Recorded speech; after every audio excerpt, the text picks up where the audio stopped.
South ఇండియాలోని అతి తక్కువ ధరలకి రత్నాలను అందించే ఏకైక సంస్థ 6JVR. ఆంధ్రప్రదేశ్ ప్రభుత్వం మహిళా సాధికారికత విషయంలో కొన్ని వ్యూహాత్మకమైన నిర్ణయాలు తీసుకుంటుంది. ఇప్పటికే వర్క్ ఫ్రమ్ హోమ్ కాన్సెప్ట్ ని రాష్ట్రంలో ఏ విధంగా డెవలప్ చేయాలనే అంశం పైన ఫోకస్ పెట్టడం, వివిధ రంగాలకు చెందినటువంటి ప్రముఖులతో చర్చలు జరపడం, ఆంధ్రప్రదేశ్లో ఎటువంటి మానవ వనరులు ఉన్నాయి, ముఖ్యంగా ఇంట్లో ఉండేటువంటి మహిళలకి ఎలాంటి ఉపాధి అవకాశాలు కల్పించాలి, దీనిపైన ఫోకస్ పెట్టింది. ఇప్పుడు ఇదే కోణంలో మరొక అడుగు ముందుకు వేసింది.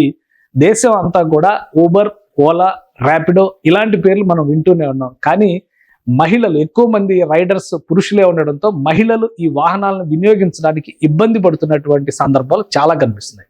ఇప్పుడు దీనికి ఒక పరిష్కారం తీసుకొచ్చే ప్రయత్నం ఏపీ సర్కార్ చేస్తుంది. ర్యాపిడో సంస్థతో కొన్ని సంప్రదింపులు జరిపినట్టుగా తాజా సమాచారం అందుతుంది. అతి త్వరలోనే దీనికి సంబంధించి ఒక MOU కుదరబోతుంది.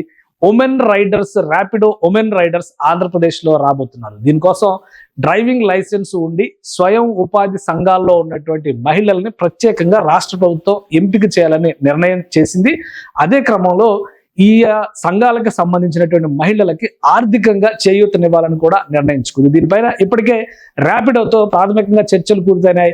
MOU దిశగా ఆంధ్రప్రదేశ్ ప్రభుత్వం సిద్ధమవుతుంది. అతి త్వరలో ఆంధ్రప్రదేశ్లో ర్యాపిడో ఉమెన్ రైడర్స్ ని చూసేటువంటి అవకాశం ఉంది. ఇదే తరహాలో నెక్స్ట్ ఇతర సంస్థలతో కూడా చర్చలు జరిపేటువంటి ఛాన్సెస్ కనిపిస్తున్నాయి. మొత్తం 400 వాహనాలని రాష్ట్ర ప్రభుత్వం సిద్ధం చేయబోతుంది. ఇవన్నీ కూడా ఈ బైక్స్ లేదా ఈ ఆటోలు, ఈ 2 కేటగిరీల్లో ఇక్కడ ఆంధ్రప్రదేశ్ ప్రభుత్వం నిర్ణయం తీసుకుంది. ఈ ఆటోలు, ఈ బైక్స్ 400 వెహికల్స్ ని రెడీ చేస్తుంది. స్వయం ఉపాధికి సంబంధించి ముద్రా లోన్స్, కేంద్ర ప్రభుత్వం సహకరించేటువంటి పథకం ఇది. ముద్రా లోన్స్ గురించి అందరికీ తెలుసు.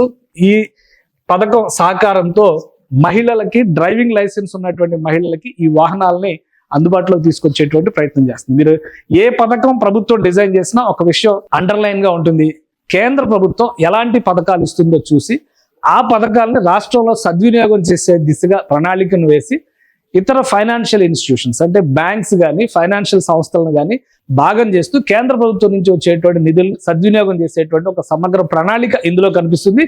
ఈ బైక్స్, ఈ ఆటోలకు సంబంధించి ప్రధానంగా విశాఖపట్నం, విజయవాడ ఈ 2 నగరాల్లో కూడా మొదటి ఫేజ్ లో విశాఖపట్నం, విజయవాడలో ప్రారంభించాలనేటువంటి నిర్ణయం తీసుకుంది. మహిళలకి ఆల్రెడీ డ్రైవింగ్ లైసెన్స్ ఉన్నటువంటి మహిళలు ఎవరెవరు ఉన్నారు వాళ్ళకి ఈ వెహికల్స్ ని అందుబాటులోకి తీసుకొచ్చేటువంటి ప్రయత్నం చేస్తుంది. మరొక 200 వాహనాల వరకు కూడా ఆంధ్రప్రదేశ్ ప్రభుత్వం మరొక 200 వాహనాలని కూడా సిద్ధం చేసేందుకు చర్చలు జరుపుతున్నట్టుగా తెలుస్తుంది. ఈ 200 వాహనాలను కూడా రాజమండ్రి, నెల్లూరు, గుంటూరు, కర్నూలు, తిరుపతి ఇటువంటి నగరాలు అంటే విజయవాడ అలానే విశాఖ టాప్ క్లాస్ సిటీస్ గా ఆంధ్రప్రదేశ్ లో చూస్తే మిగతావన్నీ కూడా ఆ తర్వాత కేటగిరీలో వచ్చేటువంటి నగరాలు అవుతాయి. అందుకనే రాజమండ్రి, కాకినాడ, కర్నూలు, తిరుపతి, నెల్లూరు, గుంటూరు ఈ నగరాల్లో కూడా దీనికి సంబంధించినటువంటి అధ్యయనాలను ప్రారంభించింది.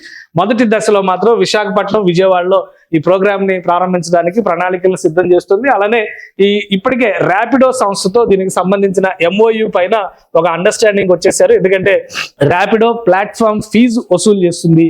ప్లాట్ఫామ్ ఫీజు చెల్లించేటువంటి స్థితిలో మహిళలు ఉండకపోవచ్చు. ప్రయోగాత్మకంగా చేస్తున్నటువంటి experiment already last time election సందర్భంలో 2024 జనరల్ ఎలక్షన్ సందర్భంలో, మొన్న ఢిల్లీ ఎలక్షన్ సందర్భంలో కూడా ఊబర్ లాంటి సంస్థలు, ఓలా లాంటి సంస్థలు ఉమెన్ రైడర్స్ ని ప్రత్యేకంగా పెట్టి ఉమెన్ డ్రైవర్స్ ను ఎంగేజ్ చేసి ఓటింగ్ సెంటర్స్ కి వాళ్ళను తరలించేటువంటి ఏర్పాట్లు చేశారు. అదే తరహాలో కర్ణాటకలో ఉమెన్ వర్క్ ఫోర్స్ ఎక్కువగా ఉన్న నేపథ్యంలో ర్యాపిడో కానీ ఇతర ఓలా, ఊబర్ డ్రైవింగ్ సంస్థలు పురుషులకు సంబంధించినటువంటి వాహనాలపైన ఎక్కడానికి మహిళలు ఇబ్బంది పడుతున్నటువంటి తరుణంలో అక్కడ ఇప్పటికే ఉమెన్ రైడర్స్ స్టార్ట్ అయిపోయారు. ఇదే తరహాలో ఆంధ్రప్రదేశ్లో IT సెక్టర్ కానీ, ఇండస్ట్రియలైజేషన్ కానీ అంత స్థాయిలో లేకపోయినా కానీ మహిళలకి ఈ ఫెసిలిటీని అలవాటు చేసేటువంటి క్రమంలోనే రాష్ట్ర ప్రభుత్వం ఈ కాంబినేషన్ ని తీసుకొచ్చే ప్రయత్నం చేస్తుంది. ఈ MOU ప్రకారం చూస్తే కనుక మొదటి 3 నెలలు ఎలాంటి ప్లాట్ఫామ్ ఫీజు వసూలు చేయకుండా ర్యాపిడోతో ఒప్పందం కుదుర్చుకోబోతున్నట్టుగా తెలుస్తుంది. అలానే దీంతో పాటు ప్రతిరోజు 300 రైడ్స్ ఉండేలాగా ప్రణాళికలు చేయాలనేటువంటి ఒప్పందం కూడా జరుగుతుంది. అంటే 300 రైడ్స్ కనుక ప్రతిరోజు జరిగితే ఈ బైక్స్ డ్రైవ్ చేసే వాళ్ళకి, ప్రధానంగా ఈ బైక్స్ కి తక్కువ ఛార్జీలు మాత్రమే వసూలు చేసేటువంటి అవకాశం ఉంటుంది. కాబట్టి దానిలో కూడా అడ్వాంటేజ్ రావాలంటే, సఫిషియంట్ అమౌంట్ రావాలంటే ఈ నంబర్ ఆఫ్ రైడ్స్ కూడా ఎక్కువ ఉండేలా ప్లాన్ చేయాలి. సో విశాఖ విజయవాడలో ఈ ఎక్స్పెరిమెంట్ సక్సెస్ అయితే మిగతా అన్ని ప్రాంతాలకు కూడా విస్తరిస్తారు. విశాఖ విజయవాడలో 400 వెహికల్స్ ని అందుబాటులో ఉంచే ప్రయత్నం రాష్ట్ర ప్రభుత్వం చేస్తుంది. మిగతా చోట్ల మరొక 200 వాహనాలని ప్రయోగాత్మకంగా ఉపయోగించబోతున్నారు.